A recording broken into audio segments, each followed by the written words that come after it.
رسول اللہ صلی اللہ علیہ وآلہ وسلم نے ارشاد فرمایا، جس طرح چھری اونٹ کے کوہان میں تیزی سے جاتی ہے، اس سے کہیں زیادہ تیزی سے بلائی اس گھر میں آتی ہے جس میں مہمان کثرت سے آتے ہیں۔ رسول خدا صلی اللہ علیہ وآلہ وسلم نے فرمایا، مہمان کی عزت کرو۔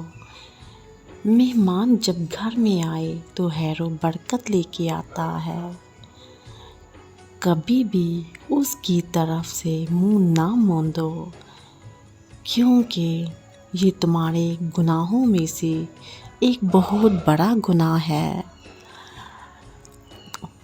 اس کے حوالے سے میں دو بڑے واقعے بیان کروں گی۔ جو دو صحابی، وہ مشہور زمانہ تھا۔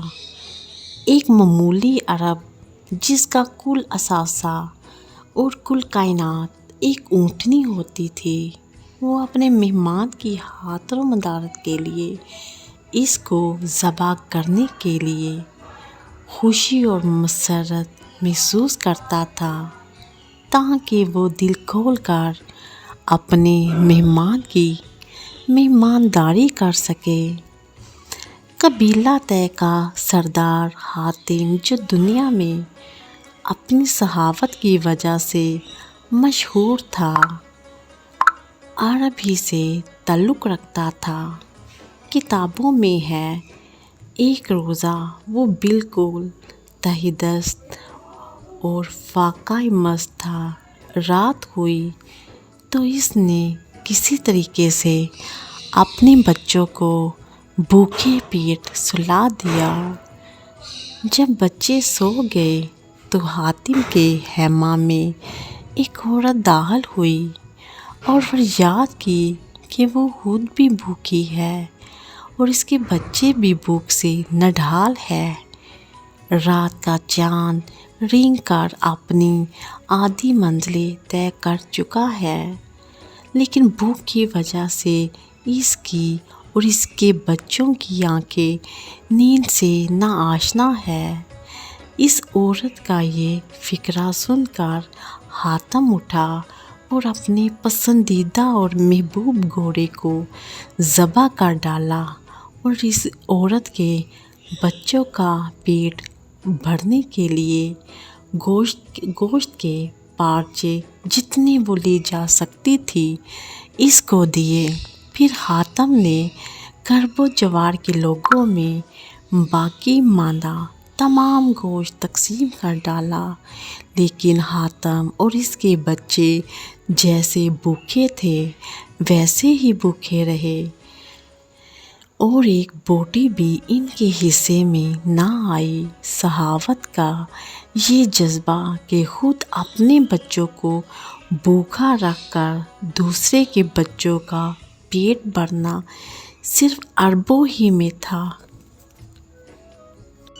کیسی سخاوت تھی، کیسے یہ عربی اپنے مہمانوں کی مہمان نوازی کرتے تھے، کس طرح یہ مہمانوں کا احترام کرتے تھے۔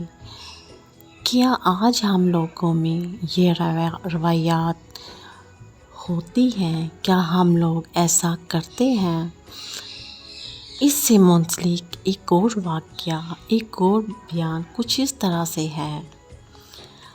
حاتم کی بیوی نے اپنے شوہر کی سخاوت کے بارے میں بتایا کہ ایک مرتبہ شدید قحط پڑا، کھانے کے لیے انسانوں کو روٹی اور جانوروں کو چارہ نہیں ملتا تھا۔ ہمارے سب جانور ہلاک ہو گئے۔ ایک رات ہم سب بھوکے سوئے، ہمارے بچے بھوکے پیٹ ہونے کی وجہ سے رو رہے تھے۔ حاتم نے اپنی بیٹی عدی کو بہلانا شروع کیا۔ میں نے اپنی بیٹی کو بہلانا شروع کیا تاکہ یہ دونوں سو جائیں۔ حاتم اگرچہ خود بھی بھوکا تھا لیکن اس نے میری دلجوئی شروع کی تاکہ میں بھی سو جاؤں۔ چنانچہ میں نے ظاہر کیا کہ میں سو گئی ہوں، حالانکہ میں سوئی نہیں تھی، کیونکہ مجھے حاتم کی حالت پر رحم آ رہا تھا۔ حاتم کو میرے سونے کا یقین ہو گیا۔ حاتم خیمے میں پڑا دور دور تک غور سے دیکھ رہا تھا کہ اچانک سے اسے ایک سایہ قریب آتا دکھائی دیا۔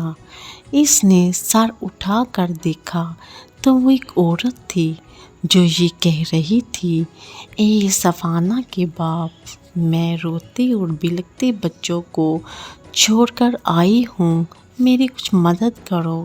حاتم نے کہا، جاؤ ان بچوں کو یہاں لے آؤ، میں انہیں پیٹ بھر کر کھلاؤں گا۔ وہ عورت بچوں کو لینے کے لیے چلی گئی۔ میں نے اٹھ کر حاتم سے کہا، یہ تو نے کیا کہا؟ ہمارے تو اپنے بچے بھوک سے بلکتے ہوئے سوئے ہیں۔ لیکن اس نے میری بات سنی انسنی کر دی۔ وہ خاموشی سے اٹھا اور اپنے گھوڑے کو جا کر ذبح کیا، اس کے گوشت کو بھونا اور اس عورت سے کہا کہ اپنے بچوں کو خوب کھلاؤ اور خود بھی کھاؤ۔ پھر مجھ سے کہا، تم بھی اپنے بچوں کو جگا کر لے آؤ اور انہیں بھی پیٹ بھر کر کھلاؤ۔ حاتم نے پھر کہا، بخدا یہ نہایت رذالت اور کمینگی ہے کہ تم لوگ کھاؤ اور میرے قبیلے والے بھوکے سوئیں۔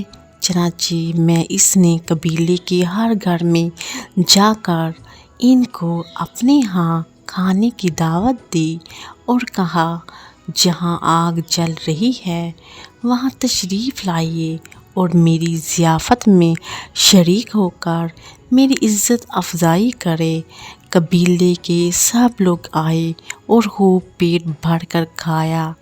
جب سب لوگ کھا رہے تھے تو حاتم اپنی چادر سے اپنا منہ ڈھانپ کر ایک گوشے میں بیٹھ گیا۔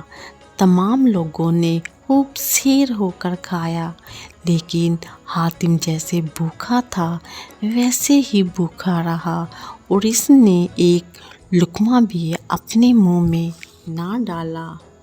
یہ سارے واقعات ہمارے لیے ایک بہترین مثال ہے۔ ہمیں اس میں یہی کہا گیا ہے کہ ہم بھی وہی کریں جو ہمارے صحابہ نے کیا، ہمارے نبی نے کیا، جس کا حکم رب العالمین نے دیا۔ آپ کا تعاون صدقہ جاریہ ہے، اس میں تعاون کیجیے جو ہماری آخرت کا سبب بنے گا۔